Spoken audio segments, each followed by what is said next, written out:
So what is the cause of all this poverty? Some say that the biometric system in East India.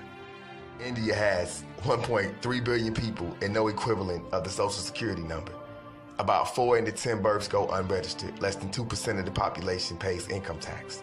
Many more are eligible for welfare benefits but never have collected them, either because they can't figure out how or the middleman stole their share. To try to address these issues, the Indian government rolled out the biggest biometric ID system in the world. It's voluntarily, but in just 8 years, India has managed to collect the fingerprints, photos, and iris scans of more than 1.2 billion people. So this is becoming the new way of living. The government says this system, called Aadhaar Foundation in Hindu, has helped to distribute welfare to the country's neediest, streamline civil services, and purge hundreds of thousands of names from voter rolls, and allow for people to move between states without losing benefits. Yet millions are starving as a result. And it says in the United States, the biometric scanning, the iris scanning, is going to be the wave of the future. And soon, every inmate, every prisoner will be chipped and logged into the system for facial recognition. This is their plans for the future. But will this be the beginning of the depopulation process and global starvation? Could this be the signs of prophecy being fulfilled, that no man might buy or sell save he had the mark or the name of the beast or the number of his name within his body? This prophecy is remarkable. I mean, think about it. Nearly 2,000 years ago, Apostle John, prior to meeting Jesus, who had been a fisherman by trade, had been called an uneducated, untrained man, predicted that a global economic system will one day be instituted in which everyone will be forced to receive a number without which they will not be able to buy or sell. Only in this era of computers and electronics and commerce could this prophecy be fulfilled. And it's crazy that 2,000 years ago, the Apostle John saw this and it was able to be put in scripture. But there are currently a number of methods commonly used for purchasing items. You can use cash, you can write a check, you can use a credit card or a debit card, or, which instantly deducts the amounts from your bank account, and it deposits money into your account through these systems. But all of this is said to be a thing of the past, because this parallel program is the biometric passport, which will begin to be issued in many countries after 2018 into 2019 to 2020. Although not involved in commerce, this is not involved in the attempt at fail-safe identification, because these RFID chips will be embedded in the cover of mostly everything. So this could be the beginning of the end.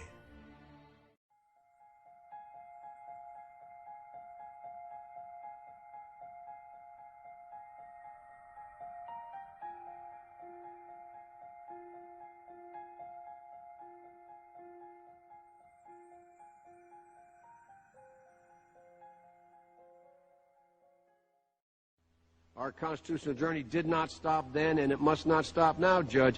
And we'll be faced with equally consequential decisions in the 21st century. Can a microscopic tag be implanted in a person's body to track his every movement? There's actual discussion about that. You will rule on that, mark my words, before your tenure is over.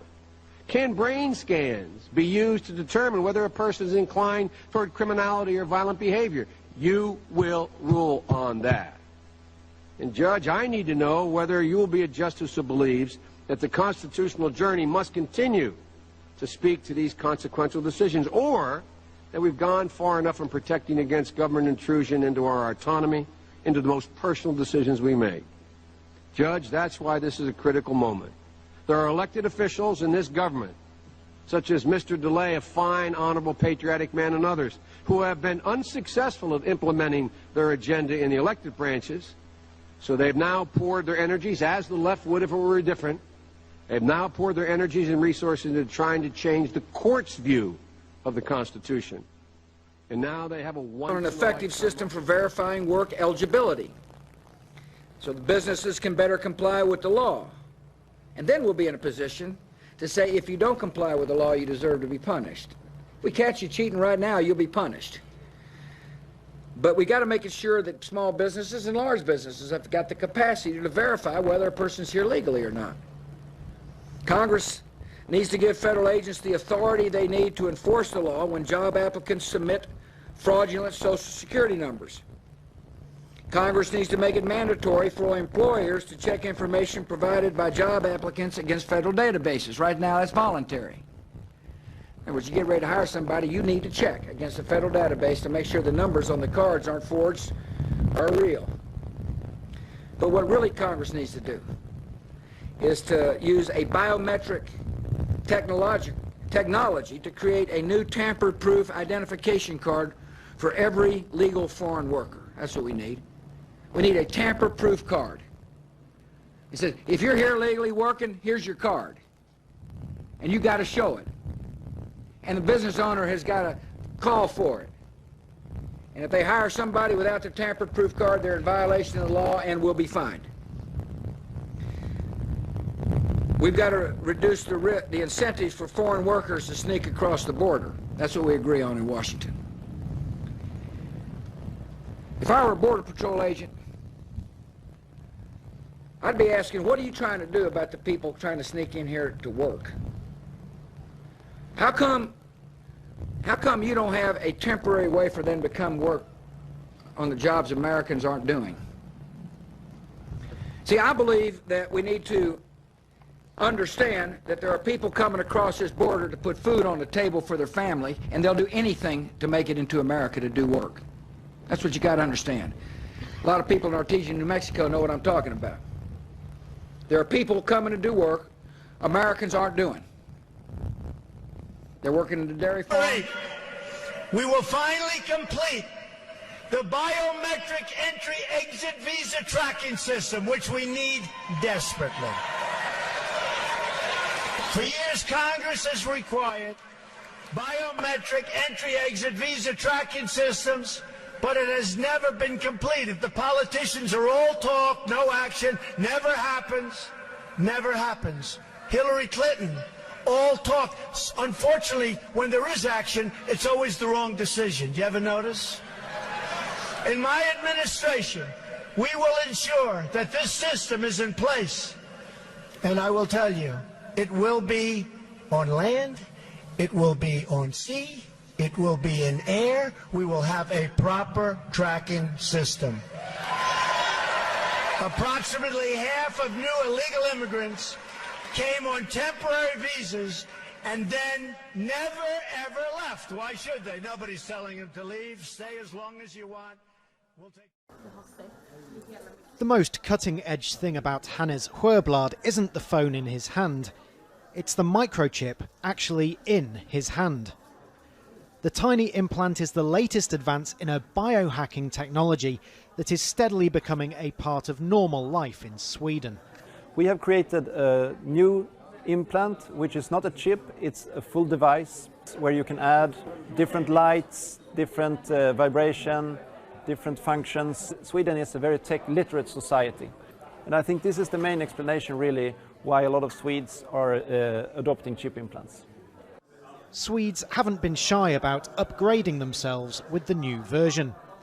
Thousands already have microchip implants that they use in their daily lives, waving their hand to gain entrance to the gym, confirm their ID or make payments. A short moment of pain not putting them off becoming part Swede, part machine.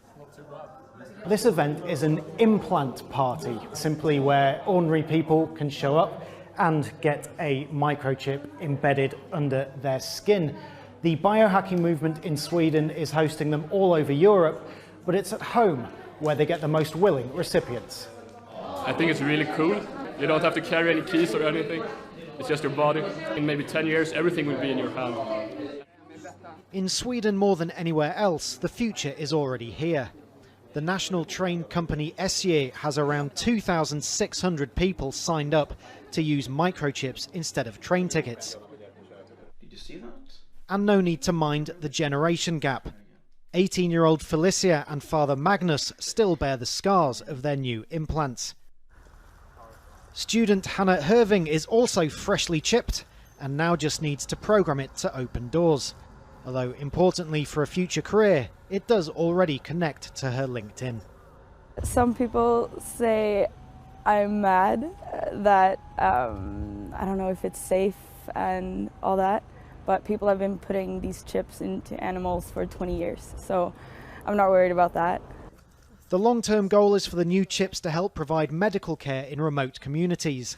They're already getting under the skin of the Swedes and may soon become just another normal part of modern life and of the human body. Paul Rees, Al Jazeera, Lund, Sweden.